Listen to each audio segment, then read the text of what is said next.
little gem has just run out of petrol. Look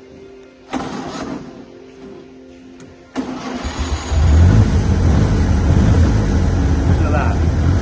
Old choke out. I was just saying to them, that's a disgrace that. He ought to be ashamed of himself, the bloke who brought this in. Should always have a peg, not one of them, and a wooden peg, not a plastic peg. I've got her advanced now, she's away. Cruise control. Beautiful.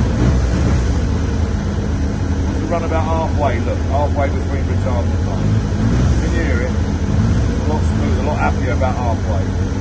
Beautiful little car. I don't like them, as everyone knows.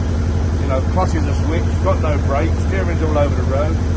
But they're charming. They've got such a charm. To have a reasonably small partner.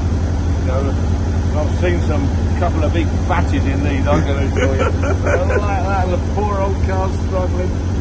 But lovely. Listen to that engine, beautiful, isn't it? Lovely engine. I like it ever so much. And that's saying something, because I don't want to turn her off. Because I don't rate Austin 7s, as everybody knows. But second class ride's better than a first class walk, what it boils down to. And the guys that bought these in their day basically couldn't afford anything else. You know, if you had enough money, you'd buy a Bentley. If you had no money, you'd buy an Austin. And they were a car for the masses, and it works, no question about it. Now, of course, they're the best thing since sliced bread, aren't they? In their day, I mean, I know people, or known of people, that have owned one of these for like 60 years. But that is exceptional. That is the exception to the rule. Most people would have owned one of these for a year or two and thought, oh no, I've got to get something better than this, and gone on to a Morris 8 or a Morris 12 or 10 or something like that. So they were everyone's starter car. And when we had the museum running down at Thornton Down there, we had Austin 7s in there, of course.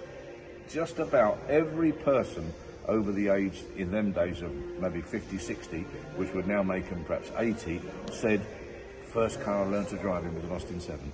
And I used to say to them, well, you've done damn well, because I mean, they're difficult to drive now, or not so pleasant to drive, should I say, if you'd been driving a modern car for the last 20 or 30 years. But they got a charm. This is gorgeous.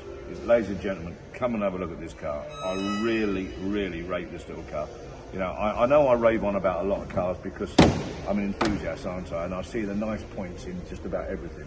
But I don't see many nice points in these Austin 7s, so I can assure you, when something like this comes in, like this, in this condition, and as appealing as this, it does rev me up a bit. But it takes a lot to rev me up, and this is it. It is absolutely lovely.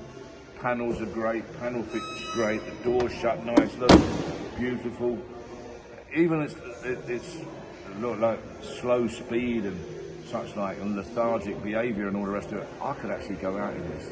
Brilliant. And I know guys that have been to Germany and the top of Scotland, and they trundle along at 45 mile an hour. Marvellous when you think of it, really. But as far as this vehicle in particular is, I thoroughly recommend it. From what I see of it, I thoroughly recommend it. I suggest you come along and have a look. Look at this nice little badge here, look. And same the other side. So it's clearly been about a bit. Do come and have a look. You'll fall in love with it. You'll want to buy this car.